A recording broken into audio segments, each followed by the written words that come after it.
Bapak Presiden, kelihatannya kalau di Morotai nanti Bapak turunnya tidak bisa ada tangga yang seperti biasanya di Bandara Internasional. Yang pertama, kalau Bapak berkenan adalah menggunakan tangga pesawat yang agak tajam karena ada ibu negara. Saya khawatir itu terpleset. Kemudian yang kedua, kami siapkan dari kayu, dari andang. Presiden menyampaikan sudah pakai yang bawaan pesawat aja yang agak tajam itu. Kemudian andangnya itu kita pakai yang di pintu belakang. Ketika turun, saya sudah deg-degan. Beliau ini seseorang yang bekerja di istana, berada dekat dengan presiden dan bisa mempengaruhi ataupun juga mungkin menentukan apakah presiden kita boleh terbang atau tidak ketika dalam sebuah kunjungan kerja. Langsung saja kami undang Sekretaris Militer Presiden Bapak Marsikal Muda TNI Bapak Hadi Cahyanto. Selamat malam Pak. Terima kasih sudah hadir. Selamat malam Mas Gus. Silakan Pak.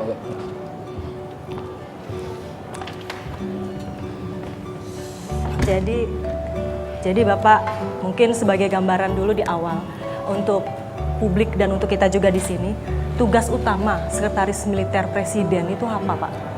Sebetulnya tugas utama Sekretaris Militer Presiden adalah sebagai koordinator pengamanan Presiden, Wakil Presiden, tamu negara dan keluarganya, pengamanan bentuk fisik maupun non-fisik. Kemudian kita memberikan dukungan teknis terhadap Presiden selaku Panglima tertinggi TNI. Contohnya adalah memberikan skep pengangkatan untuk perwira TNI maupun Polri, kemudian memberikan gelar tanda jasa dan kehormatan. Jadi masukan mengenai apakah gelar tanda jasa dan kehormatan itu diberikan atau tidak, itu masukannya dari? Ya, memang ada tim untuk memproses itu. Ketuanya ditunjuk berdasarkan keputusan Presiden, kemudian sekretarisnya itu adalah Sekretaris Militer Presiden, dan untuk mekanisme apakah itu disetujui atau tidak setujui itu tergantung dari tim yang sudah ditunjuk oleh Presiden. Sekarang ini sebagai Sekretaris Militer Presiden, tadi salah satu tugasnya adalah mengkoordinasikan pengamanan gitu ya Pak ya, Iya. untuk Presiden, Wakil Presiden dan juga tamu negara. Termasuk juga mengecek ya Pak ya ketika transportasi yang akan digunakan oleh Presiden, termasuk pesawat dan helikopter. Itu apa Pak pengecekan yang dilakukan? Kemudian termasuk cuacakah, termasuk apakah akan ada awan tertentu yang kemudian bisa membahayakan? Jadi begini, kita akan membawa Presiden dari satu tempat ke tempat lain, itu harus dengan aman dan nyaman. Contohnya adalah moda transportasi udara. Kita harus melihat apakah penerbangnya itu sehat, kemudian pesawatnya itu juga baik, cuacanya itu bagus, kemudian yang keempat, apakah landasan yang akan kita darati itu memiliki fasilitas penerbangan. Itu. Termasuk ketika kunjungannya akan dilakukan ke luar negeri apalagi ya? Termasuk itu, seperti contoh ketika saat itu Presiden akan melaksanakan kunjungan ke Washington DC, kita sudah merencanakan bahwa Washington DC itu sangat jauh. Kalau dibandingkan dengan pesawat kita yang Indonesia 1 ini, kemungkinan kita harus review sampai 2 kali. Sehingga kita rencanakan reviewnya nanti ada di Abu Dhabi, Schiphol, kemudian kita langsung ke Washington. Hampir 28 jam perjalanan. Ya. Yang menarik adalah ketika menteri pendampingnya itu diinformasi bahwa akan ikut dalam rombongan, mereka sudah mulai menghitung-hitung. Karena apa? Wah, nanti saya tidurnya bagaimana? Sehingga pada waktu itu Menteri Perdagangan telepon kepada saya, Pak Adi, apa bisa saya bawa tempat tidur gulung itu? Kasih lipat gitu ya? Lipat. Saya sampaikan bisa Pak. Bawa berapa Pak? Bawa 12. Kenapa banyak Pak? Karena untuk menteri-menteri yang lain biar tidur. Ketika di pesawat, sampai di Abu Dhabi juga kita kapan gelarnya, Schiphol juga kapan gelarnya, Washington kapan gelarnya. Karena apa permasalahannya? Tidak bisa kita gelar. Kalau kita gelar itu ada di gang-gang jalan itu, terus bukan mengganggu, pramugari lewat depan kita, wirawiri, terus kita bagaimana bisa tidur? Akhirnya tempat tidur itu, kasur itu, kusir itu, hanya kita bawa Jakarta, Washington DC, sampai Jakarta lagi tanpa pernah dibuka. Jadi si kasur lipatnya ikut jalan-jalan Ikut jalan-jalan itu. Ya, intinya gitu ya Pak ya. Ya gini Mas, Pak Presiden kan dikenal sebagai seseorang yang sederhana. Ya. Gitu. Nah, yang saya ingin tahu itu bagaimana wujud kesederhanaan itu ketika beliau ada di pesawat atau turun dari pesawat. Misalnya perlukah persiapan tertentu atau karpet warna apa dan seterusnya itu. Kalau seperti keinginan karpet warna apa itu tidak, malah yang paling sangat saya lihat kaget pada waktu itu adalah ketika mau ke Washington, terbang dari Jakarta menuju ke Abu Dhabi itu 8 jam 30, itu lama sekali. Di atas Kolombo saya tanya ke pramugari, Bapak sudah dahar? Sudah Pak. Kemudian apa menu yang tadi kita siapkan itu sudah Bapak kerso? Sudah Pak. Dan saya sampaikan kepada pramugari setiap buka mendoan saat kita di atas Kolombo. Terus tanya, kenapa Pak di atas Kolombo? Karena kalau kita terbang dari Jakarta menuju ke Abu Dhabi, itu di atas Kolombo kira-kira sudah 4 jam. Jadi sudah waktunya kita diberikan kudapan. Dan itu udah menjadi tradisi. Jadi ketika di atas Kolombo, biasanya kalau ada Pak Kardi ikut itu, mana menduanya gitu. Jadi itu menu wajib harus dibawa Iya, ya. Dan seperti rupanya itu. Presiden pun masih suka mie Menduan instan udara. dengan telur. Menduan udara. Baik, lalu ketika tiba-tiba dalam sebuah rangkaian kunjungan kerja tiba-tiba cuaca buruk, Iya. atau tadi yang Bapak sebutkan misalnya pilotnya tidak cukup sehat, Iya.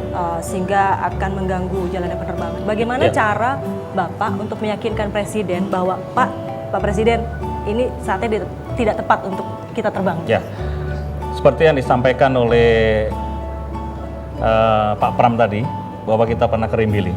Ya, itu pengalaman yang sangat menarik. Pagi-pagi saya sudah memprediksi cuaca kurang bagus. Kemudian saya lapor melalui ajudan, kalau bisa take off ditunda. Kemudian dilaporkan ke Presiden, berapa menit ditunda? Kira-kira 30 menit. Kemudian setelah saya prediksi, kelihatannya cuaca di Rimbili ini masih kurang bagus. Saya sampaikan lagi, kira-kira 1 jam ke depan kita harus tunda. Presiden tanya melalui ajudan, kenapa? Karena di Rimbili itu cuacanya masih kurang bagus. Karena Rimbili itu secara topografi di antara 2 gunung di atas danau. Itu. Dan Presiden ketika di bandara juga saya sampaikan, Presiden kita kelihatannya agak delay karena cuacanya kurang bagus. Presiden selalu senyum dan iya, seperti itu. Jadi selalu apa yang kita sampaikan itu beliau setuju. Artinya beliau memang percaya. Begitu Pak ya, Dan rekomendasi pernah yang sekali disampaikan dari Bapak. Kita terbang ke Morotai, Pak. Morotai itu adalah satu pangkalan milik Angkatan Udara yang tidak pernah didarati oleh pesawat jet seperti Indonesia 1. Akhirnya semalam kami berpikir karena di sana tidak akan ada tangga untuk turun pesawat, kami kontak kepada Lanu di sana supaya dibuatkan tangga dari kayu, andang seperti itu, karena Presiden harus bisa turun dari pesawat dan naik dari pesawat. Kami laporkan ke Presiden bahwa Presiden kelihatannya kalau di Morotai nanti Bapak turunnya tidak bisa ada tangga yang seperti biasanya di bandara internasional. Yang pertama kalau Bapak berkenan adalah menggunakan tangga pesawat yang agak tajam karena ada ibu negara, saya khawatir itu terpleset. Kemudian yang kedua kami siapkan dari kayu, dari andang. Presiden menyampaikan sudah pakai yang bawaan pesawat aja yang agak tajam itu. Kemudian andangnya itu kita pakai yang di pintu belakang. Ketika turun, saya sudah deg-degan, waduh mudah-mudahan nggak ada apa-apa. Ternyata alhamdulillah nggak ada apa-apa, termasuk naik turun. Cuma yang di belakang itu semua teriak, begitu mau turun andangnya goyang. Nah ini yang akhirnya semua menjadi guyonan. Baru kali ini dengan pesawat jet turun dengan kayu, dengan tangga kayu. Dan itu terjadi gitu Itu ya Pak? terjadi. Dan tadi kalau bicara mengenai Pak Adi misalnya khawatir nanti bagaimana kalau ibu negara kepleset gitu ya. Dan saya juga sering melihat ketika misalnya Presiden turun dari pesawat, biasanya Presiden jalan di depan, kemudian ibu negara menyusul di belakangnya gitu. Dan pada sebuah kunjungan, saya lupa kemana gitu ya, ketika itu mengunjungi sebuah jembatan, di situ cuacanya panas sekali. Lalu ibu negara dengan inisiatif sendiri memayungi Presiden. Itu gimana ceritanya Pak? Ya, jadi pada waktu itu justru Bapak dipayungi oleh Ibu itu kalau nggak salah ada di Jembatan Merah Putih di Ambon. Itu memang hujan. Oh itu justru hujan waktu itu, bukan karena panas ya? Hujan, kemudian Ibu ngambil payung untuk memayungi Bapak. Nah, dan di setiap kegiatan, apalagi kunjungan-kunjungan seperti di belusukan itu, Ibu selalu mengikuti Bapak dan ingin yang terdepan untuk bisa melihat secara langsung. Mas Kusnanto, mungkin tadi kalau kita melihat ya bahwa ternyata apa yang dilakukan oleh Sekretaris Militer Presiden ini juga ternyata harus memperhatikan detail gitu ya, hal-hal kecil tapi penting, jangan sampai kemudian keamanan dan juga kenyamanan Presiden ini menjadi terganggu. Termasuk keselamatan pesawat ya. Betul. Itu kan susah sekali, itu Iya. rutin dicek dan segala macam. Jadi kebetulan pesawat yang sering kita gunakan adalah pesawat Indonesia 1 PPC, kemudian CN295 dan helikopter. Justru helikopter inilah yang sering Bapak gunakan karena Bapak kalau ngecek di satu tempat itu tidak hanya sekali. Bisa sekali, 2 bulan kemudian masuk sana lagi, kemudian masuk sana lagi seperti yang dilaksanakan di Lampung. Itu kita berapa kali menggunakan helikopter masuk ke sana, sehingga saya selalu koordinasi dengan skuadron untuk kesiapan heli khusus Presiden ini harus dioptimalkan. Jadi kesiapan spare part semuanya harus nomor 1 karena kegiatan Bapak Presiden frekuensinya sangat padat.